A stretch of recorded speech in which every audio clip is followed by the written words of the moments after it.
chronique du patrimoine. Mathieu Lours, vous êtes historien de l'architecture, spécialiste de l'architecture religieuse et aujourd'hui vous nous parlez de l'histoire des sièges dans les églises. On vous écoute. Voilà une question anodine qui conditionne une part importante de notre patrimoine sacré.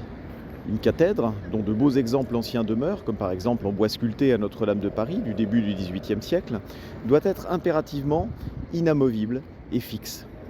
Sinon, on appelle cela un fal d'histoire.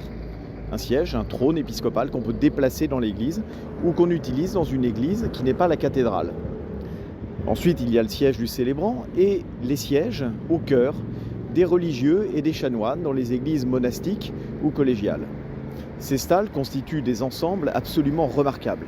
On pourra citer les stalles de la cathédrale d'Amiens, un ensemble sculpté du tout début du XVIe siècle. Dans les stalles, en effet, s'assiedent les chanoines, mais aussi le bas-chœur, les enfants de chœur, et puis les dignités qui sont placées face à l'autel. Et c'est là qu'on va faire s'asseoir, sur le revers du jubé, le roi, le gouverneur et les autorités constituées. Et puis, les fidèles. Dans la nef des églises, jusqu'au XIXe siècle, on se tient debout. Les seuls qui ont le droit de s'asseoir, ce sont les seigneurs, avec un banc seigneurial qui très souvent a disparu à la Révolution, et les marguilliers, les représentants élus de la paroisse, qui disposent d'un banc qu'on appelle le banc d'œuvre, situé devant la chaire, et où ces représentants élus, les marguilliers, peuvent assister à l'office au nom de la communauté tout entière. Ainsi, c'est la société qui s'inscrit dans ces bancs, qui étaient des bancs clos.